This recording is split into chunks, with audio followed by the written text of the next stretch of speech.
Bwana, klabu ya soka ya Simba imeweza kukamilisha rasmi uhamisho wa nyota wa kimataifa kutoka taifa la Mauritania, moja kati ya nyota ambaye sofa amekuwa katika kiwango bora kweli kweli, lakini pia tuliweza kuona yale yote ambayo yalikuwa yakiheadline katika kuhakikisha Simba Sports Club anakwenda kuipata saini ya nyota huyo. Bila shaka ni moja kati ya wachezaji ambao sofa wamekuwa katika kiwango bora kweli kweli katika soka la kulipwa hapa barani Afrika. Moja kati ya nyota ambaye sofa amekuwa akizungumzwa sana kwa nyanja tofauti tofauti, hasa kuhusiana na ubora wake alioweza kuonyesha nyota huyo.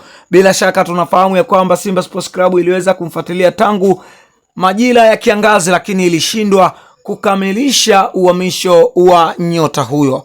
Lakini tumeweza kuona kwamba Simba Sports Club ilishindwa kukata tamaa na kuweza kurejea kwa mara nyingine mezani, na hivyo tumeweza kuona kwamba hatimaye wameweza kukamilisha rasmi uhamisho wa nyota huyo wa kimataifa. Tunaweza tukasema Hadim Diao ni moja kati ya nyota ambayo sofa atakuja kujiunga na klabu ya soka ya Simba, na tutegemee lolote lile kuanzia sasa kutoka kunako klabu ya soka ya Simba, hasa katika kuhakikisha Simba Sports Club wanamtambulisha nyota huyo.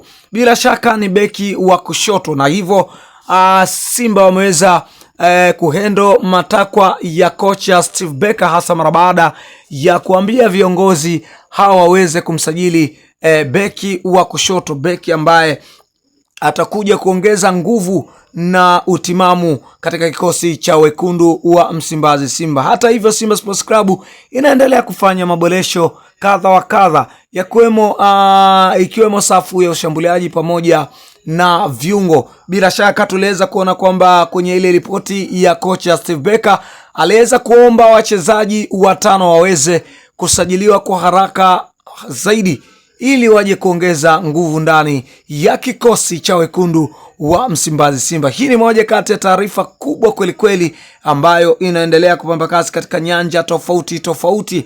Ukitembelea kwenye social network mbalimbali utakuta mashabiki wa klabu ya wekundu wa Msimbazi Simba wanamzungumzia vyema Hadim Diao, moja kati ya beki ambaye sofa anatazamiwa kuja kujiunga na kikosi cha wekundu wa Msimbazi Simba. Simba inahitaji kuboresha zaidi kikosi chake cha ulinzi ili kujihakikishia ili waweze kufanya vizuri kwenye michuano mbalimbali. Wewe una maoni gani kuhusiana na hili ambalo linaendelea hapa? Nikukaribisha mwanasoka, sehemu yako ya comment ndiyo sehemu yako sahihi. Unaweza ukashare nasi kwa kile ambacho kinachoendelea hapa.